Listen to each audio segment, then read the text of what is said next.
నమస్కారము. Welcome back to YouTube channel. Channel పేరు వచ్చి జేఎం టాక్స్. నేను కొత్తగా యూట్యూబ్ ఛానల్ పెట్టబోతున్నాను కాబట్టి ఫస్ట్ రెసిపీ నాది బిర్యానీ చేస్తున్నాను, చికెన్ బిర్యానీ చేస్తున్నాను. దాంతోపాటు మసాలా కర్రీ చేస్తాను. లైక్ చేయండి, షేర్. చెప్పాను కదండి, 1.5 kg చికెన్ తీసుకున్నాను, ఒక ½ లీటర్ అంత పెరుగు తీసుకున్నాను, ½ kg. దాంతోపాటు 2 స్పూన్ అల్లం పేస్ట్ తీసుకున్నాను, 4 లెమన్స్ జ్యూస్ తీసుకున్నాను, 3 స్పూన్ కారం తీసుకుంటున్నాను, ఒక 2 స్పూన్ ధనియాల పొడి, ఉప్పు ఒక 2 స్పూన్స్ వేసి, దీంతో పాటు ఒక 3 స్పూన్స్ ఉప్పు ఉంటుంది.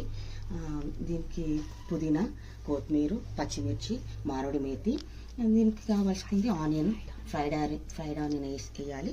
దాంతోపాటు గరం మసాలాలు అండి, దాల్చిన చెక్క, ఇలాచీలు, గరం మసాలా, ఆకు, బిర్యానీ ఆకు, పట్ట, పువ్వులు, లవంగాలు, ఇవన్నీ దాంట్లో వేస్తాను. ఓకేనా? అంటారు కదండి ఐటమ్స్ ఇవన్నీ, బిర్యానీకి కావాల్సిన ఐటమ్స్ ఇవన్నమాట. ఎలా చేద్దామో చూద్దాం రండి. ముందుగా మనము ఒక బగోన తీసుకోవాలండి. ఆ బగోనలో వాటర్ కడుక్కొని పెట్టుకున్న చికెన్ నేను వేసేస్తున్నాను. చికెన్ వేసేసి అల్లం పేస్ట్ వేస్తున్నాను. అల్లం పేస్ట్ వేసి బాగా కలపాలి. ఇది కారం అండి, ఇది కారం వేయాలి. కారం వేసేయాలి. కేజీ చికెన్ కాబట్టి పడుతుంది ఒక 3 స్పూన్స్. మనం స్పైసీగా తింటే స్పైసీగా ఇంకొక స్పూన్ వేసుకోవచ్చు, నార్మల్ తినే వారికి నార్మల్గా వేసుకోవచ్చు. ఓకేనా? వేస్తున్నాను 2 స్పూన్స్ ధనియాల పొడి. చూడండి, దాంట్లో 2 స్పూన్స్ వేసాను. దీన్ని మంచిగా కలుపుకోవాలి. ఇలా సాల్ట్ వేసేస్తున్నానండి.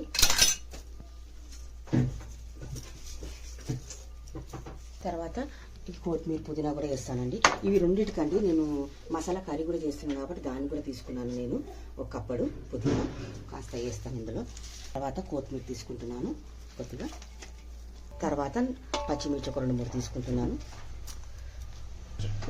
కొద్దిగా మామిడి మేతి కూడా వేస్తాను ఇందులో. తర్వాత ఆనియన్స్ కూడా వేస్తున్నాను, ఫ్రై చేసుకునేవి. మళ్ళీ పైన రైస్ పైన కూడా వేయాలి. తర్వాత లెమన్ పోసేస్తున్నాను. కలిపాక బాగా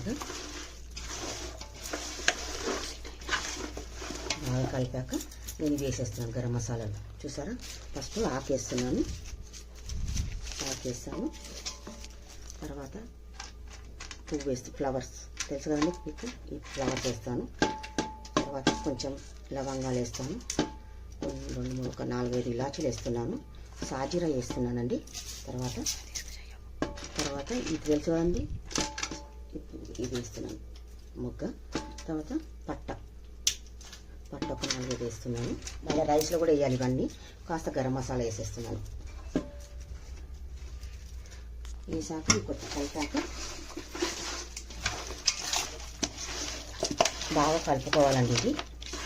ఇవి బాగా కలుపుకోవాలండి, జ్యూసీగా రావాలంటే. నెక్స్ట్ నేను పెరిగేస్తున్నాను. పెరిగేసేస్తున్నాను.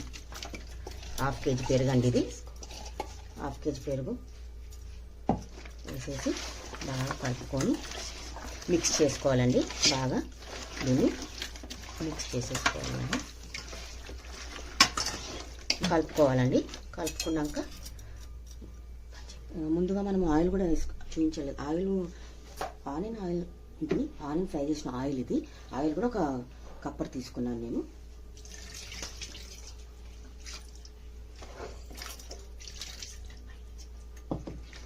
బాగా కలుపుకోవాలండి. ఇలా ఉప్పు కారం అన్నీ పట్టినాక కొంచెం మంచిగా కలుపుకోవాలి దీన్ని.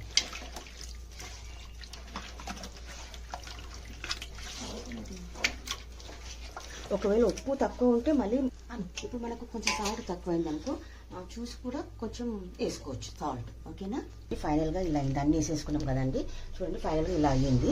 కాసేపు మ్యాగ్నెట్ అయ్యాక నేను రైస్ కూడా మీకు చూపిస్తాను, ఇలా పెడతాను దానికి. ఓకే, బాస్మతి రైస్ అండి ఇవి ఒక 2 kg ఉన్నాయి. ఒక 1 kg తీసుకుంటాను, ఎందుకంటే 1.5 kg చికెన్ కాబట్టి 1 కిలో సరిపోద్ది. సరేనా? నేను 1 kg తీసుకుంటున్నాను. ఫస్ట్ టైం ఒకసారి కడగాలండి ఇవి, ఎందుకంటే నానబెట్టాలి రైస్. నేను కదండి రైస్ నానబెట్టాను, ఒక 20 నిమిషాలు నానబెట్టేస్తాను. అప్పటిదాకా వాటర్ మసలుతాయి. దీనికి బిర్యానీకి వాటర్ పెట్టుకుంటాను ఇక్కడ. చూడండి, ఇది నానబెట్టించి పక్కకు పెట్టేస్తున్నాను. బియ్యం నానతాయి అప్పటిదాకా. ఆ వాటర్ బాయిల్ చేసుకుంటున్నాను. నేను చూడండి ఇక్కడ బిర్యానీకి కావాల్సిన వాటర్లో ఈ వాటర్లో కూడా వేయాలండి. ఇందులో పెట్టుకున్నాం కదా మనము, ఈ ఆకు కూడా వేయాలి. కాస్త ఈ మసాలాలన్నీ వేసేయాలండి బిర్యానీలో.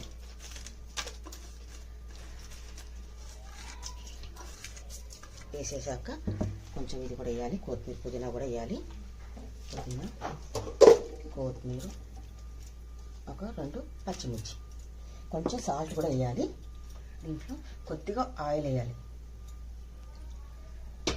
ఎందుకంటే రైస్కి ఆయిల్ వేస్తే కొంచెం విడిగా వస్తుంది అనమాట. అందుకే నేను కొంచెం ఆయిల్ కూడా వేసాను, అతకపోకుండా బాగా వస్తుంది అనమాట. సాల్ట్ వేసాను ఎందుకంటే అందులో ఆల్రెడీ ఉంటుంది కాబట్టి బిర్యానీలో కొద్దిగా వేసాను. చూసారు కదండి, రైస్ వేసి పెట్టేశాను నేను వాటర్ రైస్కి బిర్యానీకి. నేను అక్కడ పక్కన మసాలా కర్రీ చేస్తాను, ఇలా చేస్తాను.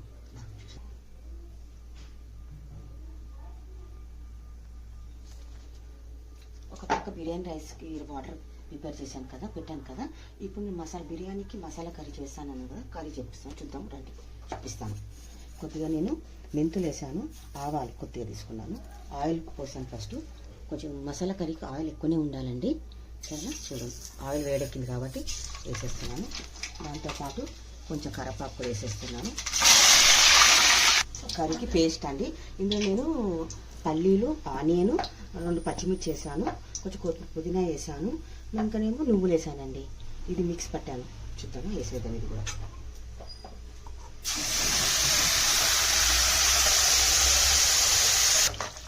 ఇందులో నేను ఇంకోటి కూడా వేసానండి, కొంచెం పుల్లగా ఉండాలి కదండి కర్రీ అంటే. అందుకనే చింతపండు జ్యూస్ కూడా, ఇందులో చింతపండు కూడా వేసి మిక్స్ పట్టాను నేను మసాలా. ఓకేనా, చూడండి ఎలా అవుతుందో మసాలా, ఎంత కలర్ఫుల్గా ఉందో చూడండి. ఇందులో కలుపుకుంటే కొంచెం కట్టమిట్టగా ఉండాలి కదండి, అందుకని ఇలాంటివి మసాలా ఎంత బాగా ఫ్రై అవుతుందో మనం ఫ్రై అయినప్పుడు మంట చిన్నగా తగ్గించేసి మనం కొంచెం ఒక హాఫ్ స్పూన్ పసుపు వేస్తున్నానండి. ఎక్కువ వేయద్దు, హాఫ్ స్పూన్ వేస్తే చాలు. తర్వాత ఒక 1.5 స్పూన్ కారం వేస్తుంది, చిన్న స్పూన్తో కారం వేసేస్తున్నాను. ధనియాల పొడి వేసేస్తున్నానండి, ఆకు కూడా వేస్తున్నానండి. 1 స్పూన్ సాల్ట్ వేస్తున్నాను. కొత్తిమీర కూడా వేసేస్తున్నానండి పైన, వచ్చేసి పుదీనా కూడా వేస్తున్నాను, కొద్దిగా మామిడి మీద కూడా వేస్తున్నాను, కొద్దిగా కరివేపాకు కూడా వేసేస్తున్నాను. ఇప్పుడు అన్నీ వేసేసాం కదండి, కొంచెం ఫ్రై చేసుకోవాలి మంచిగా. కొంచెం ఫ్రై చేసుకుంటూ ఈ ఫ్రై అయినప్పుడు నూనె అంతా కొంచెం పైకి వస్తుంది అనమాట. పైకి వచ్చినప్పుడు ఇది ఫ్రై అయినట్టు అనుకోవాలి. నేను 2 మినిట్స్ కొంచెం నేను మూత పెట్టేస్తాను మంచిగా మగ్గే వరకు. వేసాను కదండి, అక్కడ బిర్యానీ వాటర్ కూడా బాయిల్ అవుతున్నాయి. ఓకేనా, నేను కొత్తగా యూట్యూబ్ ఛానల్ పెడుతున్నాను కదండి, నా వంటలు మీకు నచ్చుతాయని అనుకుంటున్నాను. ప్లీజ్ లైక్ చేయండి. ఓకేనా, ఇప్పుడు 2 మినిట్స్ అయింది కదండి, మసాలా కర్రీ మన మసాలా మంచిగా కుక్ అయిందో చూద్దామా. చూడండి ఎలా బాగా ఎంత మంచి కుక్ అయిందో చూడండి ఒకసారి. చూసినా ఆయిల్ పైకి ఎలా వచ్చేసిందో, ఇలా వస్తే మంచిగా కుక్ అయినట్టండి కర్రీ. చూసారా, ఇప్పుడు కొద్దిగా వాటర్ వేసేసుకోవాలి, ఎందుకంటే కొంచెం లూజ్గా కావాలి కదండి. అందుకే కొద్దిగా నేను ఒక 1.5 గ్లాస్ వాటర్ తీసుకుంటున్నాను.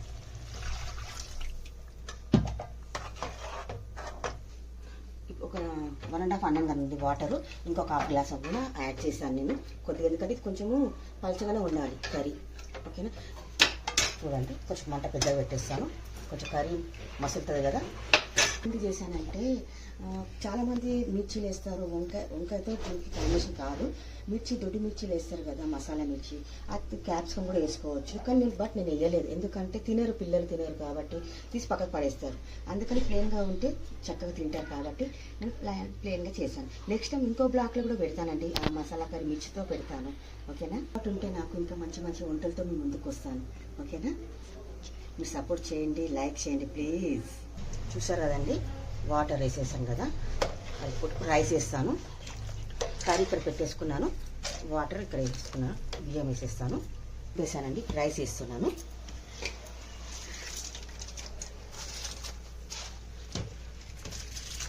చూడండి, నేను ఫైనల్గా రైస్ అయితే బియ్యం అయితే వేసేసాను కదా. చూడండి రైస్ ఇది ఎక్కువ ఉడకొద్దండి, కొద్దిగా లైట్గా ఉడకాలి, ఎక్కువ కూడా ఉడకొద్దు, కొంచెం ఉడికితే చాలు. ఎందుకంటే మళ్ళీ కొద్దిగా ఉడకాలంటే ఒక 5-10 10% అట్లా వన్నొద్దులే, కొద్దిగా ఉడికితే చాలండి ఇది. అందులో మళ్ళీ మనము ఒక 10% ఉడికితే చాలండి. మనం చూసారా, మనం ఇందాక మసాలా కర్రీకి ప్రిపేర్ చేసాం కదా, ఎలా అవుతుందో చూద్దాం. చూడండి ఎలా మరుగుతుందో చూడండి. ఇంకా కొద్దిగా మరిగితే చాలు దీన్ని. ఎందుకంటే ఎక్కువ కూడా మనం చిక్కగా తింటే, ఎక్కువ మరగబెట్టేస్తే చిక్కగా అయిపోతుంది. అందుకే కొద్దిగా లూజ్గానే ఉండాలండి.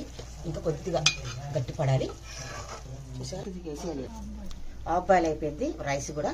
ఇప్పుడు మనం ఏం చేయాలంటే స్టవ్ చిన్నగా చేసేసి మ్యారినేట్ చేసిన దాన్ని కూడా ఒకసారి మళ్ళీ మ్యారినేట్ చేసిన చికెన్ని మళ్ళీ ఒకసారి కలుపుకోవాలి. ఎందుకంటే మసాలా అంతా మళ్ళీ ఇట్లా అవుతుంది కదా, పైకి వచ్చేస్తుంది కాబట్టి మళ్ళీ ఇలా కలుపుకోవాలి. మ్యారినేట్ పెట్టుకున్న చికెన్లో ఈ రైస్ హాఫ్ బాయిల్ అయిపోయింది. పొడి తీసేసి దీన్ని ఇలా మనం వేసేసుకోవాలి. వాటర్ లేకుండా వేసుకోవాలండి. ఇలా చూసారు, ఇలా వేసేసుకోవాలి. చూడండి, కొంచెం పుదీనా వేసేసుకోవాలి. ఫైనల్గా రైస్ వేసుకున్నాం కదా చికెన్లో, పుదీనా వేసుకోవాలి. కొంచెం ఆనియన్ కూడా వేసేసుకోవాలి. ఏం ఫ్రై చేసిన ఆనియన్ వేసేసుకోవాలి. కాకపోతే ఒక నిమ్మకాయ కూడా వేసుకోవాలండి పైన. కొద్దిగా ఒక నిమ్మకాయ కూడా వేసాను. అవి కూడా వేసేస్తున్నాను, పిండుకుంటున్నాను. పైన నిమ్మకాయ కూడా పిండేసాను. నెయ్యి కూడా వేసేస్తున్నాను. పెంక పెట్టేసి పెడితే వస్తారు కదండి. మనకు ఫైనల్గా బిర్యానీ అయితే పెట్టేసుకున్నాను. ఎందుకంటే నేను ఫుడ్ కలర్ వేస్తున్నాను. మన ఇష్టం, వేసుకుంటే వేసుకోవచ్చు, లేకుంటే లేదు. మనం వేసుకుంటే కొంచెం కలర్ఫుల్గా ఉంటుంది. అలా వేసేస్తున్నాను. చూడండి, వేసేసాను కదండి. నేను పెట్టేస్తున్నాను. మనకి ఏమాత్రం బయటికి గాలి రాకుండా కుకింగ్ అందులో అవుతట్టుగా చాలా మందమైంది పెట్టాలి బిర్యానీ బగోన మీద. ఓకేనా? సరే, ఇప్పుడు మసాలా కర్రీ రెడీ చూద్దామా రండి. మసాలా కర్రీ ఎలా చాలండి, ఇది మాత్రం అవుతే చాలు మనకు. చూసారా, చూడాలి ఎలా ఉందో. చూసారా, ఇది అయిపోయిందండి. ఇప్పుడు నేను మూత పెట్టేసి స్టవ్ ఆఫ్ చేస్తున్నాను. బిర్యానీ అయ్యాక నేను మళ్ళీ వీడియో కంటిన్యూ చేస్తానండి. ఓకేనా? ఫైనల్గా అయితే బిర్యానీ రెడీ అయిపోయిందండి. చూసేద్దామా? చూడండి ఎలా పొగలు వెళ్తున్నాయో. చూసారా, ఎంత చూడండి ఎలా వచ్చేస్తుంది కదండి. బిర్యానీ ఎంత బాగా రెడీ అయిపోయిందో. దీంతో పాటు నేను మసాలా కర్రీ కూడా చేశానండి. చూసారు కదండి, ఫైనల్గా అయితే బిర్యానీ రెడీ అయిపోయింది. తర్వాత మసాలా కర్రీ కూడా రెడీ అయిపోయింది. ఈ రెసిపీ మీకు నచ్చినట్లయితే నాకు లైక్ చేయండి.